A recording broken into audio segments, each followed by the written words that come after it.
Des représentants des forces armées maliennes, des mouvements rebelles, de la MUNISMA, de la MISMA et ceux de la médiation en visite à Kidal. Dans la capitale des Ifoga, ils ont fait une évaluation des checkpoints de la ville. Satisfaction totale des membres de la délégation, le retour de la paix en bonne voie, disent-ils. La paix, oui, mais une paix bien structurée avec des projets de développement pour un Mali nouveau. C'est en cela que réfléchissent durant 2 jours les acteurs politiques, la société civile et les représentants du corps diplomatique. À l'issue des travaux, ils devront présenter un document contenant des propositions situant la responsabilité de tout Malien dans le processus de développement. Bamako, capitale africaine de l'environnement, les experts d'une trentaine de pays du continent réunis dans notre capitale pour évaluer les dispositions légales en vue d'une mise en œuvre effective de la Convention de Bamako qui date du 30 janvier 1991. Et notre rendez-vous santé du lundi nous parle ce soir de l'infirmité motrice cérébrale ou IMC, une affection qui touche essentiellement les enfants et qui peut les handicaper à vie. Voilà pour le sommaire. Mesdames et messieurs, bonsoir. Merci de votre présence. Je vous souhaite la bienvenue à cette édition. Les consultations du président de la République par intérim continuent avec les partis politiques.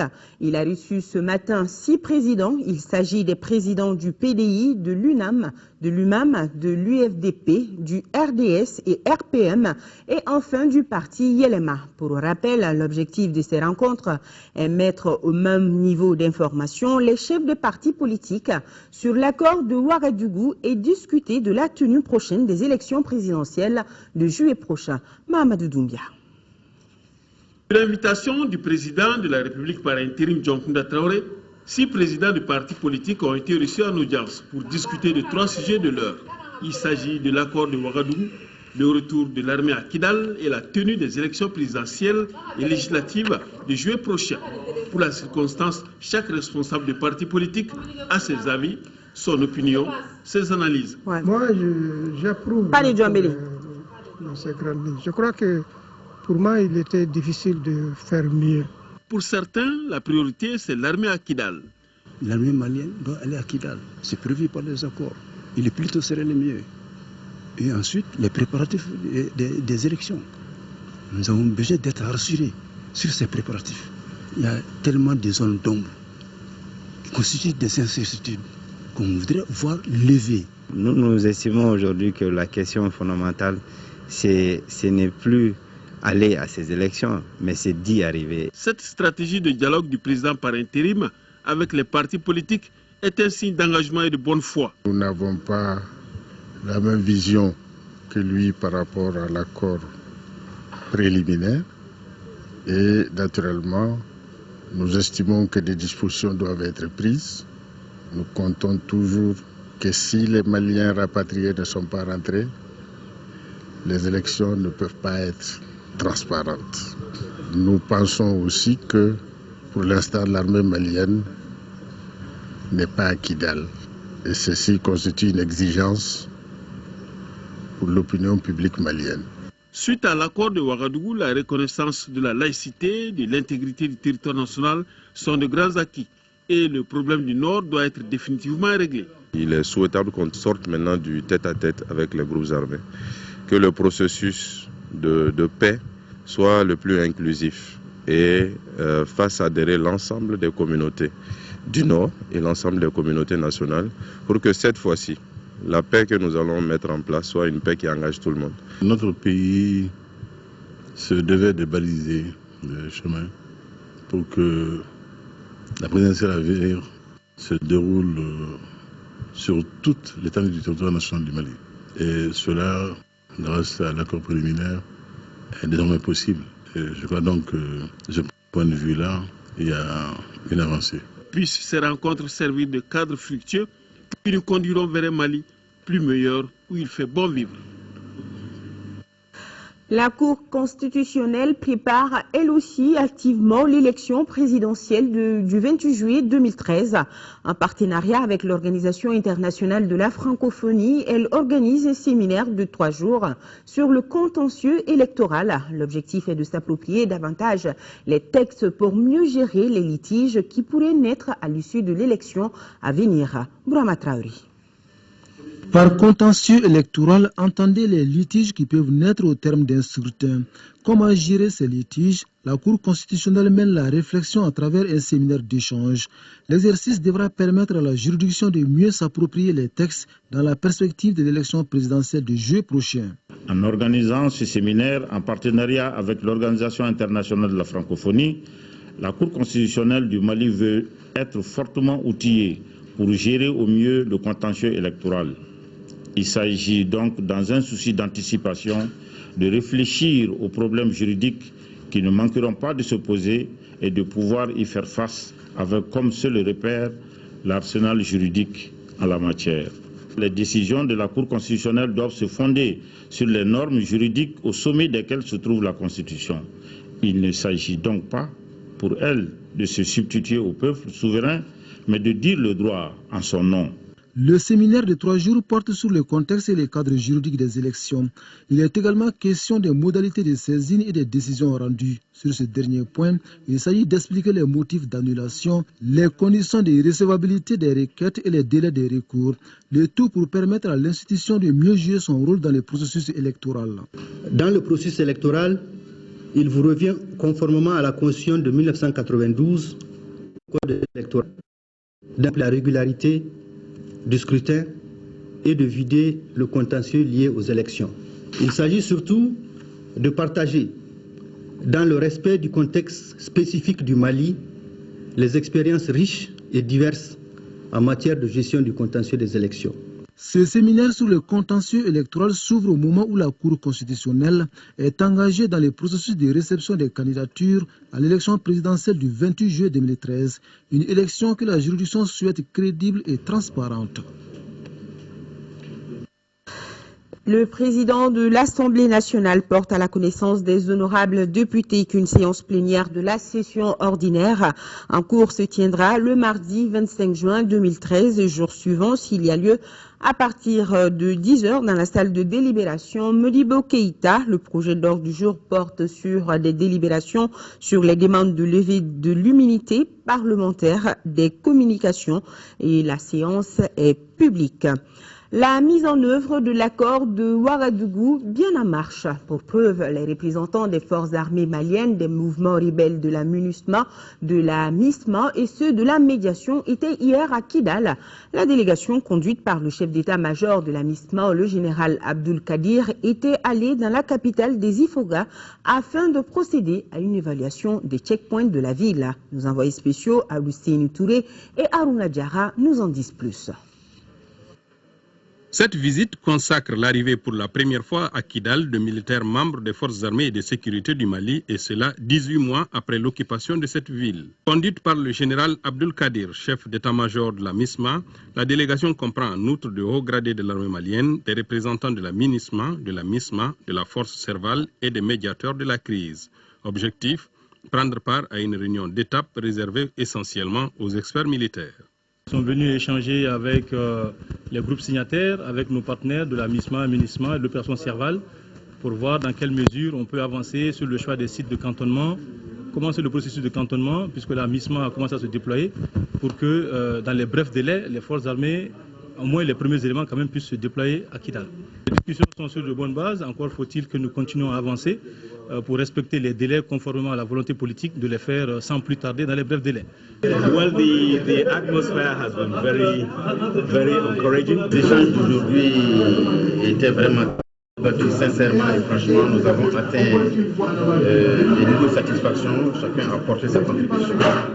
Cela démontre que et le ASUA sont la master homme pour faire de ce pays un. Les membres de la commission technique mixte ont également fait le tour des différents checkpoints qui bordent la ville de Kidal.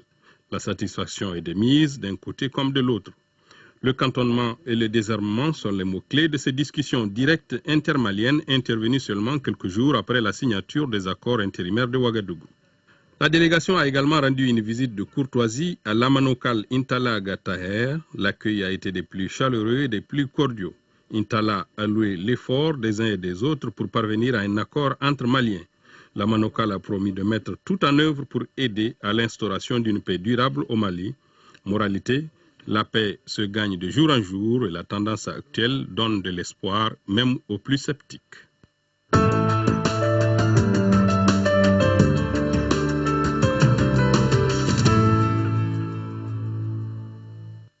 Oumar Amadoun Diko se succède à lui-même à la tête du Parti pour la solidarité et le progrès, PSP. C'est l'une des résolutions du 5e congrès du parti tenu au CICB. Il dirige désormais un bureau de 65 membres pour un mandat de 4 ans. Le point avec Agali Ag Adissa.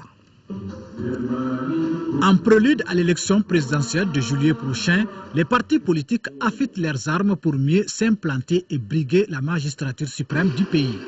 C'est dans cette optique que les militants du Parti pour la solidarité et le progrès PSP ont pris d'assaut le Centre international de conférences à la faveur du 5e congrès ordinaire de cette formation politique.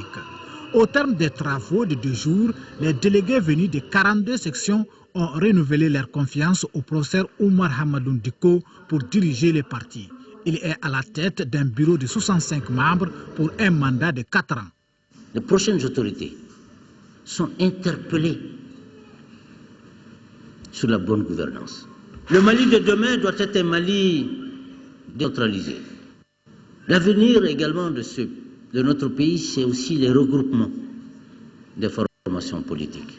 Les progressistes ont incité les membres du bureau à adapter les objectifs du parti aux aspirations de la nouvelle génération et aux réalités. Les militants ont réitéré leur reconnaissance aux pays amis qui n'ont ménagé aucun effort pour assister le Mali dans la situation difficile qu'il traverse. Plusieurs formations politiques dont l'ADEMA PSG, l'IRD, les PDS ont témoigné leur amitié à travers leur présence à l'ouverture des travaux de ce congrès. Un congrès à l'issue duquel les militants du PSP se sont engagés à soutenir les candidats de l'Union pour la République et la démocratie, IRD.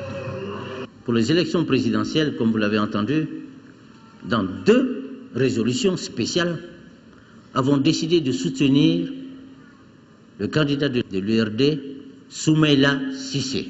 Et c'est la signature de la plateforme d'alliance IRD-PSP par les présidents de 2 partis qui a mis fin aux travaux du 5e congrès du PSP. Le Parti démocratique pour l'alternance et le renouveau, PEDAR-MJCD, présente son candidat à l'élection présidentielle de juillet prochain. C'était lors d'une rencontre au cours de laquelle les membres du parti ont mis un accent particulier sur la participation des jeunes dans le développement du Mali. Mamadou Barayogo, reportage. Le mouvement des jeunes pour le changement et le développement, MJCD, devient le Parti démocratique pour l'alternance et le renouveau, PEDAR-MJCD. Le PEDAR-MJCD fait d'une pierre 2 coups en portant sur le fonds baptismaux le parti. Il présente également son candidat à la magistrature suprême. Le Parti démocratique pour l'alternance et le renouveau, PEDAR-MJCD, voit en moi la personne qui incarne le mieux ce profil d'un président qui fera du Mali un havre du bonheur.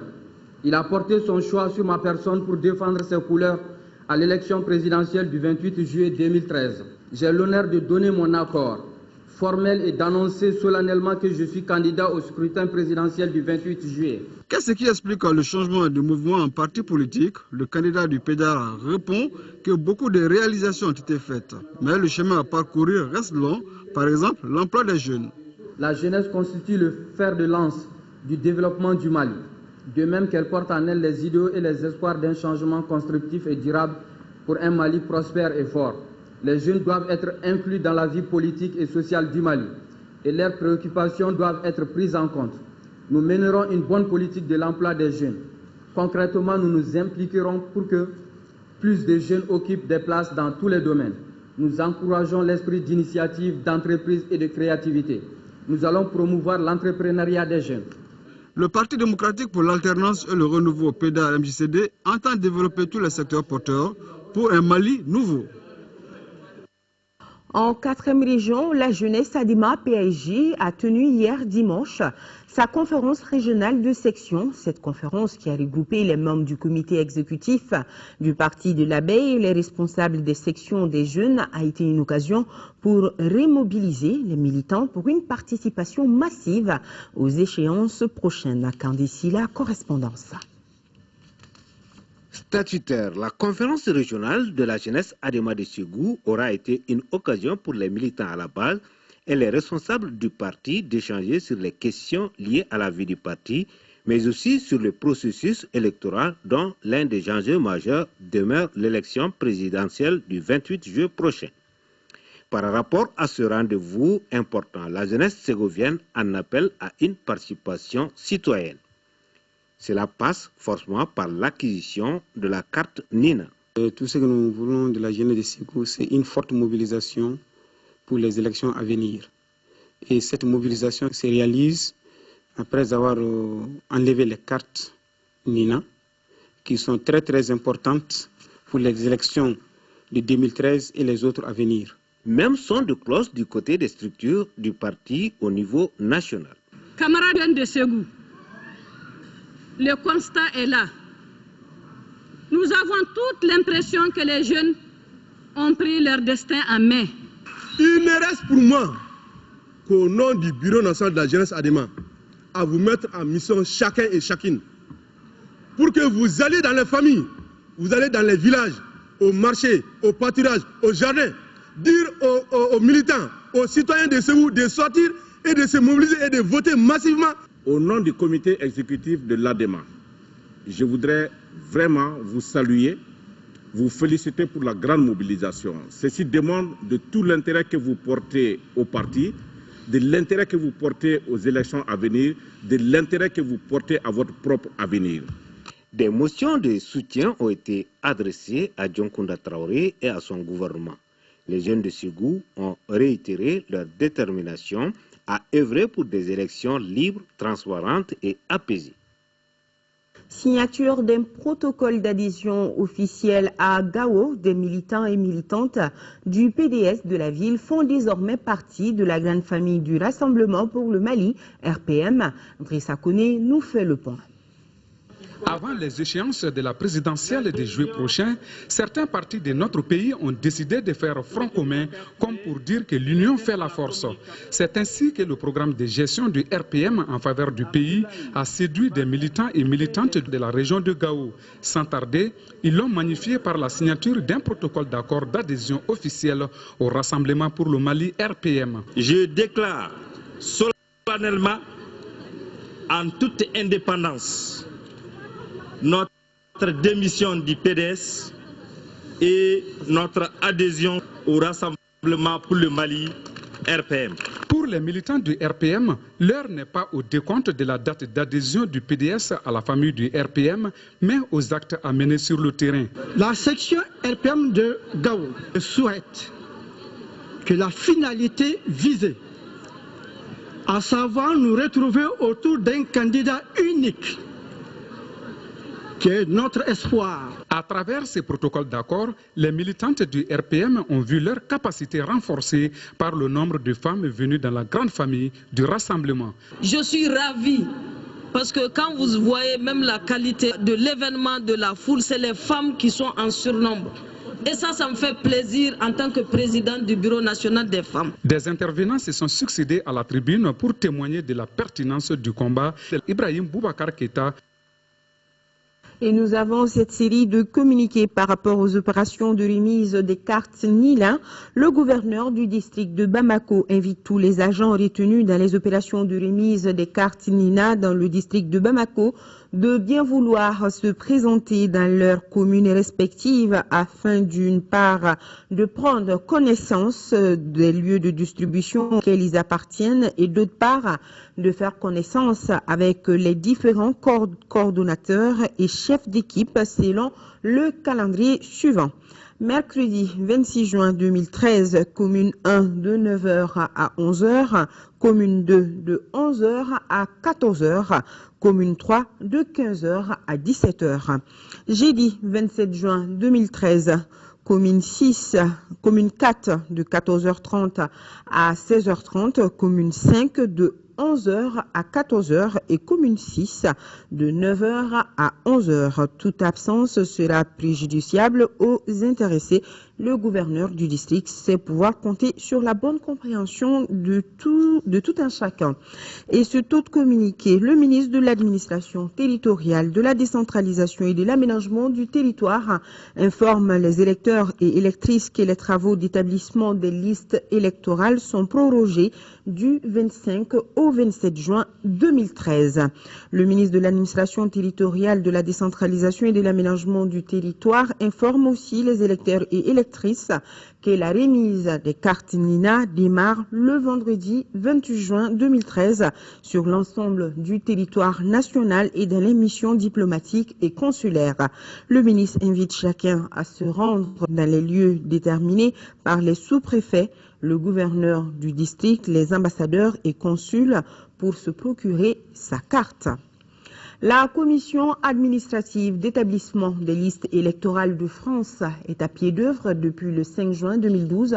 La commission reçoit tous les jours les Maliens de France au consulat général du Mali à Paris. Il faut rappeler que la dite commission siège au consulat général du Mali en France jusqu'au 27 juin prochain. Comment se passent les travaux de cette commission? Marafi Konaté est allé voir. Ici siège la commission administrative d'établissement des listes électorales. Nous lui rendons visite avec deux cas typiques. Je m'appelle M. Konaté Mamadou. Enchanté. Ouais, j'ai été recensé au Faïri Bara. Je suis venu voir si je suis sur la liste électorale. Le second cas est un électeur enrôlé à Bamako qui souhaite voter à Paris. Pour le résident de Montreuil, la démarche est simple. Si vous avez été enrôlé lors des opérations du RAVEC, vous devez être présent sur ce qu'on appelle la liste des électeurs potentiels. Donc pour vérifier que vous êtes sur cette liste des électeurs potentiels, vous devrez prendre attache avec ce qu'on appelle la commission administrative de révision des listes électorales. Donc une fois que vous êtes rassuré que vous êtes sur la liste des électeurs potentiels, si vous avez été enrôlé en France, votre carte NINA se trouve en France. Donc quand les cartes NINA vont venir, on fera un communiqué et vous viendrez, on vous donnera votre carte NINA. Quant à notre électeur enrôlé à Bamako, il doit signaler à la commission son désir de voter en France. Il sera alors inscrit sur la liste des transferts, mais ce n'est pas tout. La deuxième phase pour vous, c'est de faire une procuration. On a établi un spécimen de procuration. Voilà ce spécimen qui doit être signé soit par l'ambassadeur ou le consul général. Donc vous devez prouver que vous avez été enrôlé lors des opérations du RAVEC en nous fournissant ce qu'on appelle votre récépissé. Donc en ce moment, vous donnez mandat à une personne qui se trouve au Mali pour retirer votre carte NINA auprès des agents de remise des cartes NINA. Place à la pratique. Muni de son numéro du RAVEC, notre électeur enrôlé à Bamako est inscrit sur la liste des transferts. Il remplit en même temps le formulaire de procuration.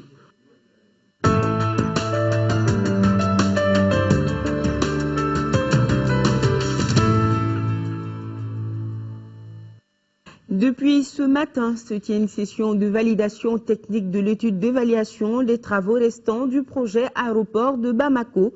L'objectif de cette session est de partager avec la Banque islamique de développement et la partie malienne le rapport provisoire de la société canadienne chargée des travaux d'achèvement du projet aéroport. Garibou Pérou, compte rendu. Les travaux du projet de modernisation et d'extension de l'aéroport international Bamako-Sénou vont bientôt redémarrer. Arrêté en janvier 2012 suite à la crise, le gouvernement du Mali a mis en place en janvier dernier une mission d'achèvement du projet de l'aéroport.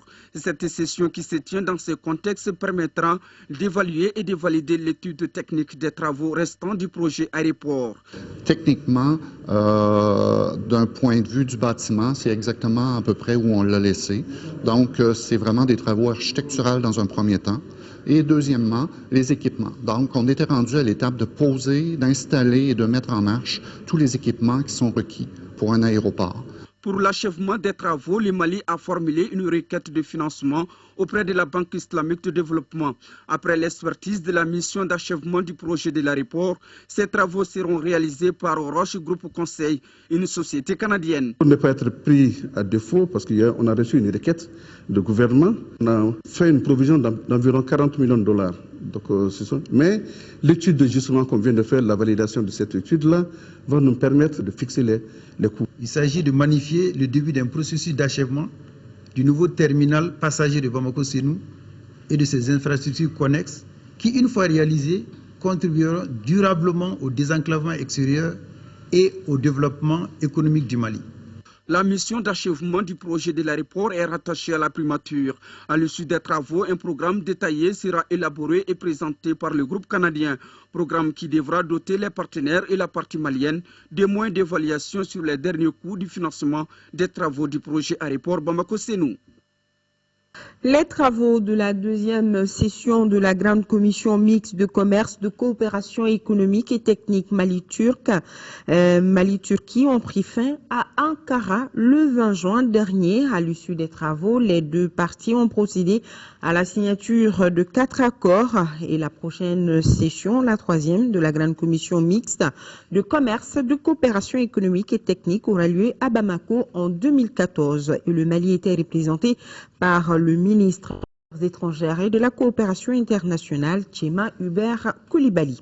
Le Mali en quête d'une nouvelle architecture de sécurité pour asseoir les acquis démocratiques. Les acteurs politiques, la société civile et les représentants du corps diplomatique se donnent 2 jours pour soumettre des propositions aux autorités maliennes.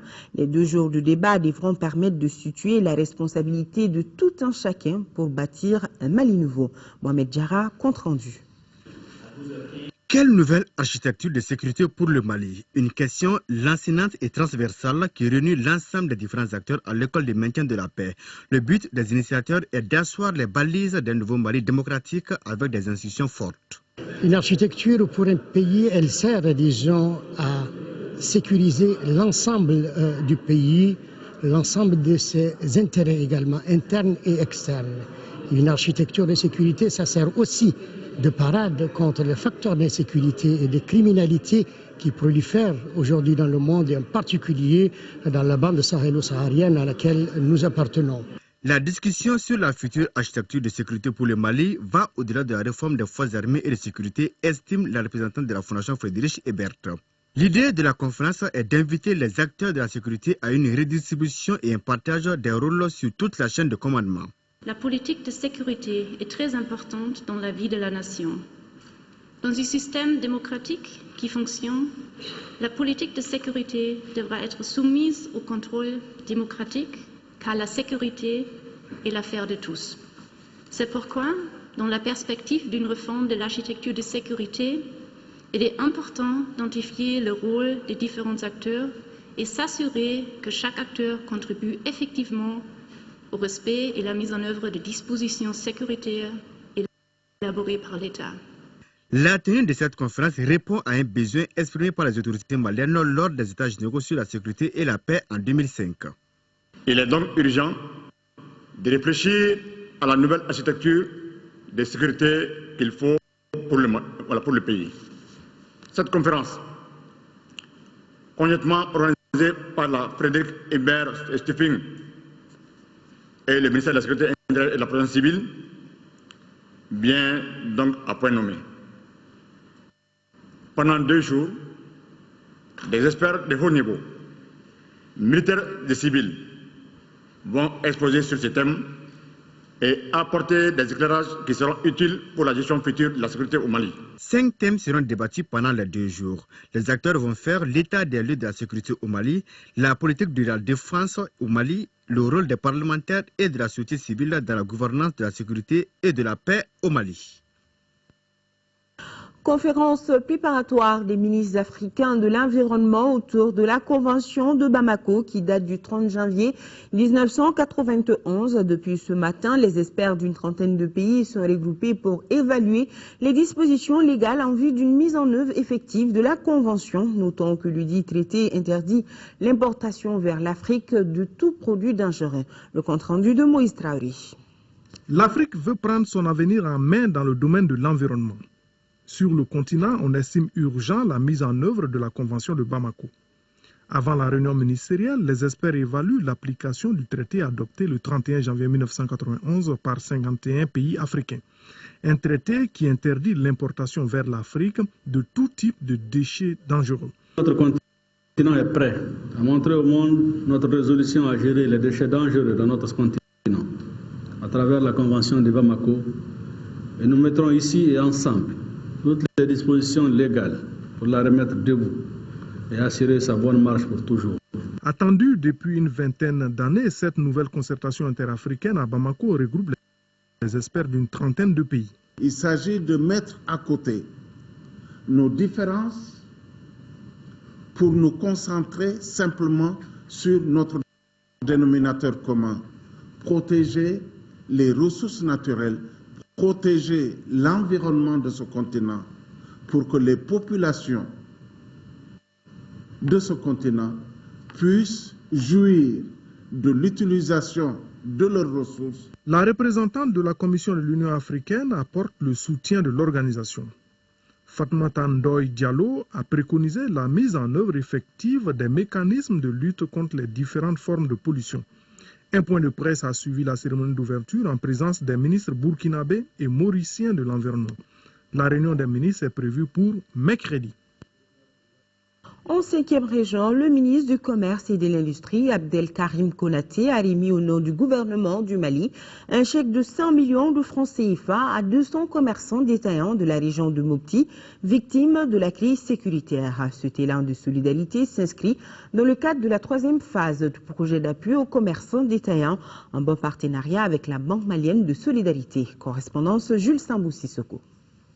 Ce geste est le témoignage éloquent de l'engagement du gouvernement du Mali à travers le ministère du Commerce et de l'Industrie à apporter un appui et sa solidarité aux commerçants détaillants victimes de la crise sécuritaire dans la région de Mopti et membres du Centre régional de gestion agréé. L'opération spéciale de financement des commerçants détaillants de la région de Mopti concernera 200 bénéficiaires qui recevront chacun de la BMS SA un prêt de 500 000 francs CFA, soit un montant cumulé de 100 millions de francs CFA. Les heureux bénéficiaires de ces prêts proviennent des cercles de Douanza, Koro, Mopti, Tenenkou et Iwaru. Je vous invite à faire un bon usage de la somme afin de faire face aux échéances de remboursement convenues avec la BMS SA. Cet appui qui s'inscrit dans le cadre du projet d'appui aux commerçants détaillants va contribuer à la relance des micro-activités. C'est pourquoi le représentant des bénéficiaires et le président du centre de gestion agréé ont remercié les plus hautes autorités du Mali avant de promettre que les fonds remboursables en 2 ans seront utilisés à bon escient. Nous prenons l'engagement qu'un bon usage sera fait des fonds ainsi octroyés à travers le respect scrupuleux des différentes échéances de remboursement pour permettre aux nombreux adhérents qui attendent encore leur tour d'être financés. La BMS est la première banque à accompagner le projet d'appui aux commerçants détaillants et demeurera toujours aux côtés du département du commerce et de l'industrie dans sa lutte contre la pauvreté. Auparavant, le maire de la commune urbaine de Mopti avait salué le sens de cette cérémonie et le geste qui se poursuivra et s'étendra dans les mois à venir aux autres commerçants détaillants de la région de Mopti, victimes de la crise, a précisé le ministre. Et toujours à Mopti, ouverture ce lundi à la Cour d'appel des Assises au titre de l'année judiciaire 2012-2013. La session qui va durer 2 semaines porte sur 23 affaires avec 42 dossiers. Moustapha Doumbia. Il s'agit de la première session ordinaire de la Cour d'assises de Mopti au titre de l'année 2013. Une session qui a à son rôle 23 affaires pour 42 accusés. Les affaires concernent entre autres des cas de meurtre, de vols qualifiés, d'incendies volontaires, de détention illégale d'armes à feu et de tentatives de viol. On serait tenté de dire 23 affaires seulement.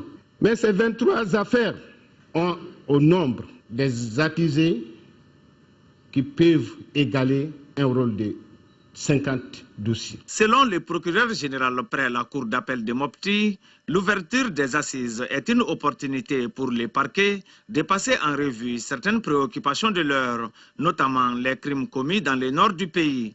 Alfisseni Diop a aussi déploré la destruction de certains dossiers concernant les détenus de Tombouctou, Gao et Kidal transférés dans d'autres régions. La justice, toutefois, doit suivre son cours normal.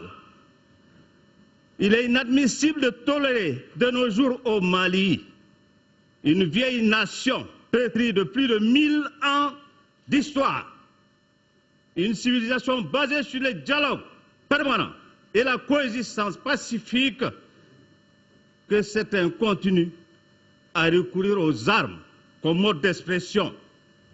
Des gens qui du reste se sont illustrés par leur ambiguïté politique, leur complicité terroriste et leur velléité sécessionniste. A signalé que la cérémonie d'ouverture de ces assises a enregistré la présence des autorités administratives et politiques ainsi que le public.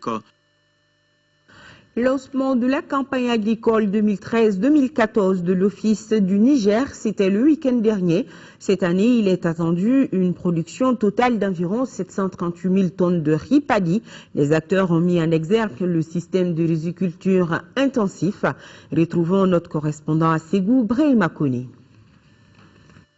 La cérémonie de lancement de la campagne agricole 2013-2014 de l'Office du Niger n'a pas enregistré la ferveur d'antan. État d'urgence oblige. Dans la plus grande simplicité, les acteurs ont fait le bilan de la campagne 2012-2013. Au titre de la campagne agricole 2012-2013, le nombre d'exploitants agricoles familiales était de 55 837, dont 3 290 femmes chefs d'exploitation, pour une population totale de 379 714 habitants. Les réalisations en saison ont porté sur 99 406 hectares pour une production de 564 606 tonnes de paddy avec un rendement de 5 tonnes 860 à l'hectare. Il est attendu cette année une production totale d'environ 738 000 tonnes de riz paddy, soit une augmentation de 6% par rapport à la campagne précédente. Cet objectif ne saurait être atteint sans la satisfaction des exploitants apparemment engagés en matière d'intrants. On va mobiliser toutes nos populations braves alors pour y parvenir à atteindre les objectifs. S'il n'y a pas d'intrants suffisamment, alors comment ces objectifs pourront être atteints? Reste à améliorer davantage la quantité d'engrais pour l'atteinte des résultats escomptés. Le président directeur général de l'Office du Niger a animé une conférence de presse sur les grands défis de l'Office du Niger, parmi lesquels la bonne gouvernance et l'intensification de la production. L'un des temps forts de cette cérémonie a été le repiquage en système de riziculture intensif SRI. Les forces maliennes au chevet des populations d'Anifis, après avoir chassé donc les rebelles du MLNA du village d'Anifis, place à la prise en charge des populations, notamment leur santé. Les FAMA ont commencé à donner gratuitement des soins aux populations. 200 consultations ont été enregistrées en 2 jours au centre de santé communautaire d'Anifis. Daouda Sidiki Diarra, Massa Doumbia sont nos envoyés spéciaux. Nous sommes en période de canicule où les thermomètres affichent parfois 48 degrés Celsius à l'ombre dans certaines parties du septentrion malien. Et ce sont les personnes âgées ainsi que les enfants qui sont souvent les plus touchés par des maladies de toutes sortes. C'est pourquoi l'opération Badingo a organisé ces journées de consultation afin de donner gratuitement des soins aux populations malades. Les médicaments que nous utilisons sont mis à la disposition du commandement de l'opération Badingo pour la prise en charge des militaires. Avec ces stocks, nous essayons de gérer les militaires et les civils avec ça. Donc, si on pouvait avoir des stocks de médicaments, ça nous aidera vraiment dans notre tâche. Pour la réussite de ces opérations humanitaires, des médecins et infirmiers des forces armées du Mali ont été mobilisés. L'opération a commencé chaque fois qu'on arrive au niveau d'un village, on essaye de prendre attache avec les agents de santé sur place qui ne sont jamais là, ça se compense pour essayer de satisfaire cette population qui, depuis plusieurs mois, n'avait pas accès aux soins. Ces opérations qui rentrent dans le cadre des activités civilo-militaires rapprochent davantage l'armée de son peuple, d'où la réaction de ces patients qui ne cachent pas leur joie. Et maintenant, depuis que l'arrivée de l'armée, on pense que ça va, on est trop content. Parce qu'on voit que tout ça va changer. On a eu les médicaments maintenant, on voit des gens qui sont bien avec nous. Les populations qui avaient fui commencent à revenir chez elles avec un seul mot d'ordre, la paix, et rien que la paix, et l'armée malienne est là pour les sécuriser. L'association Femmes et Droits Humains mobilise les femmes du cercle de Kati à s'impliquer dans le jeu politique. L'association vient de lancer un programme d'éducation des femmes du cercle à la gestion de la démocratie. Adama Koulibaly, reportage. Les femmes sont conscientes qu'elles battent les hommes en nombre après décompte de la population du pays.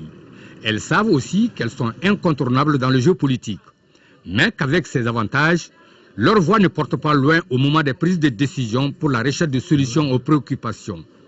La troupe Yerako de Kati, dans un sketch, montre que l'absence des femmes aux instances de prise de décision est liée aux occupations des femmes dans les foyers. Les responsables de l'association Femmes et Droits Humains demandent à leurs sœurs, à leurs mères, de chercher à se défaire de ce carcan. Je dirais aux femmes qu'on a assez mobilisées. Je dirais aux femmes qu'on a donné assez d'électorat aux hommes. Je dirais aux femmes que nos intérêts stratégiques ne sont pas pris en compte dans les plans de développement de nos communes. Je dirais aux femmes que nos intérêts stratégiques ne sont pas pris en compte dans l'Assemblée nationale du Mali. Le département de la promotion de la femme, de l'enfant et de la famille est d'accord avec le fond de cette lutte des femmes de Kati. La participation politique des femmes au Mali contraste avec leur poids démographique. Au niveau national, seulement 15 femmes sont à l'Assemblée nationale. Au niveau communal, il n'y a qu'une femme, mais donc une femme dans le bureau, et 3 conseillers dans la commune urbaine de Kati sur 29 élus communaux. Ce programme d'éducation des femmes à la démocratie va concerner les femmes des communes de Kati, Kambila et Yelekebougou. Le programme est financé par l'ONG Oxfam Novive qui était représentée à ce lancement.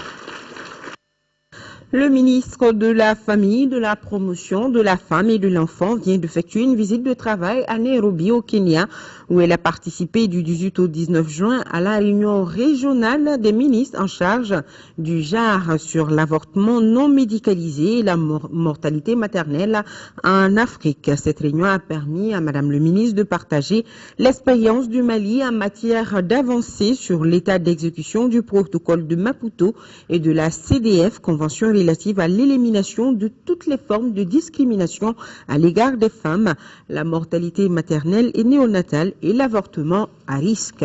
Allez, du sport, football, avec le résumé de la Coupe du Mali. Les 2 derniers quarts de finale se sont joués.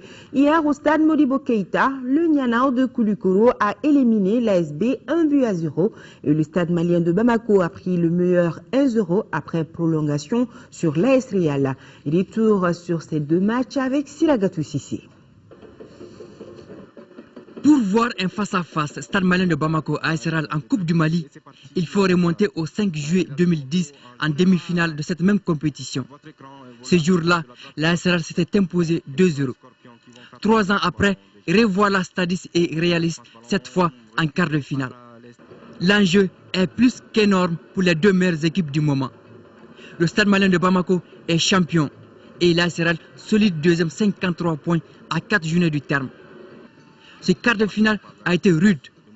Le gardien et capitaine Soumela Diakité, touché au menton suite à un contact avec Moussa Kone, est remplacé par Ibrahim Bosso Munkoro à la 37e minute. Cette blessure a entraîné 10 minutes d'arrêt de jeu. 2 faits marquants sont à signaler dans le temps additionnel de la première mi-temps. Côté stade, Lamine Diawara est taclé par derrière dans la surface de réparation. Côté AS Real, Ibrahim Bosso Munkoro fauche Moussa Kone, là aussi dans la surface de réparation. Aucune de ces fautes ne sera sifflée par l'arbitre international Mahamadou Keïta. La seconde mi-temps sera à son tour hachée. Les fautes s'enchaînent au même titre que les cartons. 10 jaunes et un rouge au total. On joue la 105e minute de prolongation. Mamadou Koulibaly du stade envoie une frappe en pleine lucarne. Almami Sogoba est battu. 1-0. Un but libérateur qui qualifie les Blancs du Stade malien de Bamako pour les demi-finales de la Coupe du Mali, 53e édition. Je remercie les bons dieux. Je pense que le match a été un peu difficile, mais par finir, on a pu tirer notre épingle du jeu. Bon, c'est le football, il fallait s'attendre à un match très difficile, vu notre position en championnat.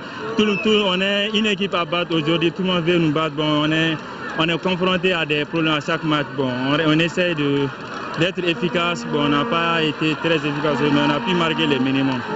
Ouais. Dans le camp des Scorpions de l'Aciral, les joueurs et l'encadrement technique nous ont superbement dribblés lors de la séance d'interview. Le second quart de finale de la soirée, ASB Nyana de Koulikoro, a été moins passionnant. Presque au bord de la relégation en division inférieure, l'ASB n'a que cette Coupe du Mali pour sauver sa saison. Le Nyana de Koulikoro, assuré de maintien, veut aller loin. Un seul but a suffi au Koulikorois, œuvre de Ismaël Silla sur penalty à la 44e minute. C'est d'ailleurs le score final. On est content parce qu'on a gagné. On a préparé ce match. C'est pourquoi on a joué l'autre jour contre le Djeliba. On n'a pas amené l'effectif au complet. Donc on a préparé ce match. On a gagné. Je félicite tous les joueurs et puis tous les dirigeants du Yana. Et on continue à préparer la demi-finale aussi. Vraiment, je suis vraiment déçu. Vu vraiment le jeu vraiment qu'on a produit, vraiment, si on n'a pas pu gagner sur moi, vraiment, moi je pense que c'est vraiment un malheur vraiment qui frappe quand même à terre des garçons. Mais je pense bien que si on n'est pas quand même qualifié, on va se concentrer sur le championnat pour quand même se maintenir, quoi. Donc je pense que c'est ce que ça fait. Le Yana de Koulikoro, l'unique équipe régionale, disputera donc les demi-finales de la Coupe du Mali. La dernière, c'était en 2009. Voilà, de belles rencontres hier au stade Modibo Keïta. Et autre grand titre de ce journal, avec notre chronique santé du jour qui porte sur l'infirmité motrice cérébrale ou IMC, une affection qui touche essentiellement les enfants et qui peut les handicaper à vie. Tenez-vous bien, sur 1000 enfants consultés au service de pédiatrie de l'hôpital Gabriel Touré, 300 à 350 le sont pour l'infirmité motrice. Et nombreux sont ceux qui gardent à vie un handicap sévère. Tchessera Dambélé et Karunga Konaté sont allés voir.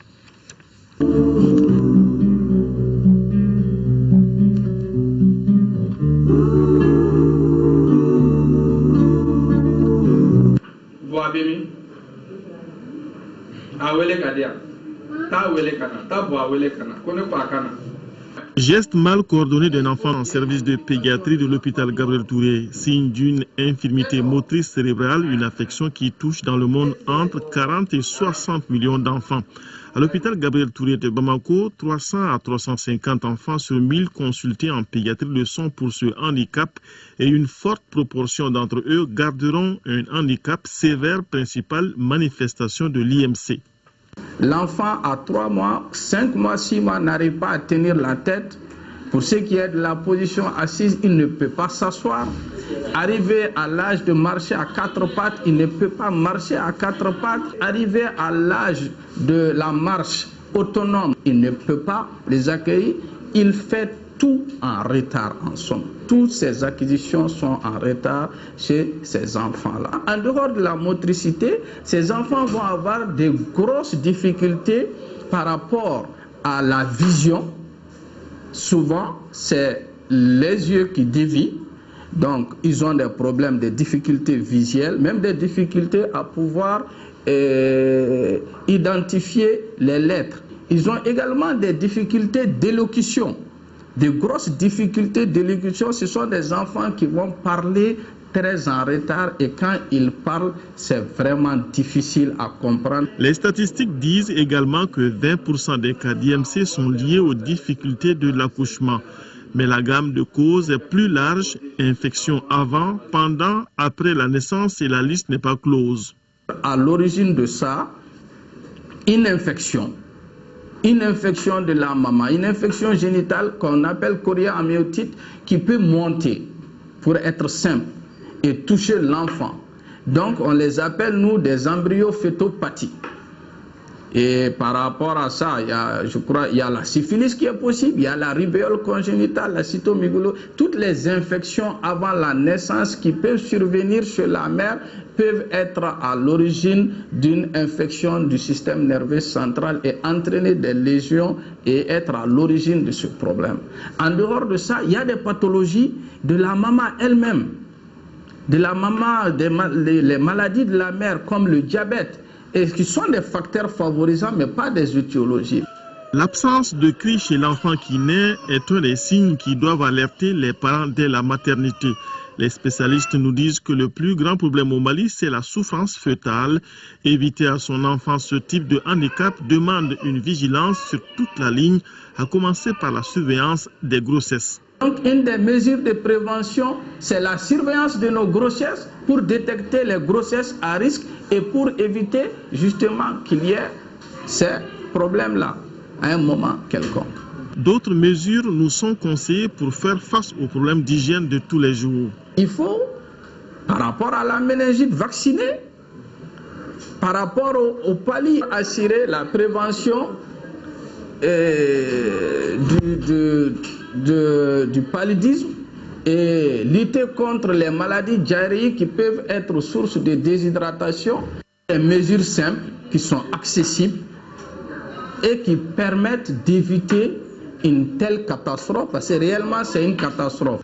La prise en charge de l'infirmité motrice cérébrale commence par son diagnostic en pédiatrie, mais elle est surtout multidisciplinaire, impliquant neuropédiatres, kinésithérapeutes, orthopédistes, psychomotriciens, neurochirurgiens. Ici, dans de nombreux cas, on arrive à aider l'enfant à se scolariser, mais les grands défis restent nombreux au Mali. Par exemple, l'adaptation des textes et des structures d'accueil pour ce type de handicap.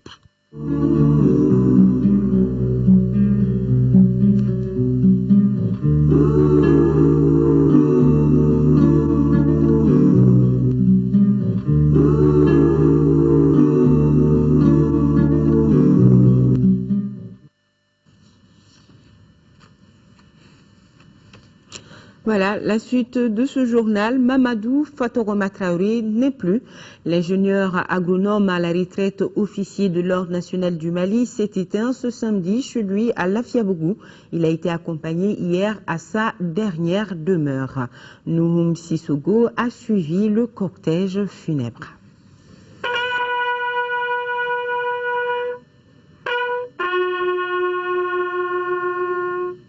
Mamadou Fatoroma Traoré nous a quittés ce 22 juin à l'âge de 74 ans. Né à Séguédougoucon, dans la région de Sikasso, il a fait ses études primaires à Cléla, puis secondaires au lycée Terrasson de Fougères, actuel lycée Askia. Il poursuit ses études supérieures à l'université Karl Marx et à la faculté d'agronomie de Leipzig, en Allemagne. Il sort avec le diplôme d'ingénieur en agronomie. L'homme qui aimait vraiment son pays. Et qui était passionné de savoir, et je ne suis pas surpris qu'il se soit lancé dans la recherche. C'est une grande perte pour nous autres. Mamadou Fatoroma Traoré mettait de la rigueur dans tout ce qu'il faisait. Il a assuré une bonne éducation à sa postérité. Il était exigeant, vraiment sévère envers nous, vraiment pour que nous soyons ce que nous sommes aujourd'hui. Une personne très aimable, mais assez efficace quand même. Quand il demandait de faire quelque chose, on était tenu de le faire. Dans l'oraison funèbre, le représentant de la grande chancellerie des ordres nationaux dira que c'est un patriote engagé, homme de conviction, intègre et loyal. Ce qui lui a valu en 2005 le grade d'officier de l'ordre national. Il a occupé plusieurs fonctions, entre autres, directeur de l'IER, membre du conseil d'administration de l'ICRISAT et de l'Institut du Sahel, conseiller technique au ministère de l'Agriculture avant de faire valoir ses droits à la retraite en 1998. Mamadou Fatoroma Traoré repose désormais au cimetière de Lafiabougou, laissant derrière lui une veuve, 4 enfants et plusieurs petits-fils. Que la terre lui soit légère. Amen. C'est tout pour ce 20h. Merci d'avoir suivi en notre compagnie. Les programmes de l'ERTM continuent. Pas de journal télévisé de formation ce soir. Vous retrouverez toute l'équipe demain soir après le journal de 20h pour une édition complète. Et l'émission Ligne de front reçoit comme invité ce soir le lieutenant-colonel Suleiman Dambélé de la DIRPA. À suivre donc à partir de 21h30. Et vous aurez également question d'actualité. L'accord de Ouagadougou, il en sera question ce soir après ce journal. Tcheblin Dramé, émissaire spécial du président de la République par intérim aux négociations qui ont abouti à la signature du dit accord. C'est là l'invité d'une émission spéciale de questions d'actualité. Tcheblin Dramé est interrogé par Yaya Kounaté et Alexis Calambri du journal Les Échos, spéciale questions d'actualité. C'est juste après ce journal.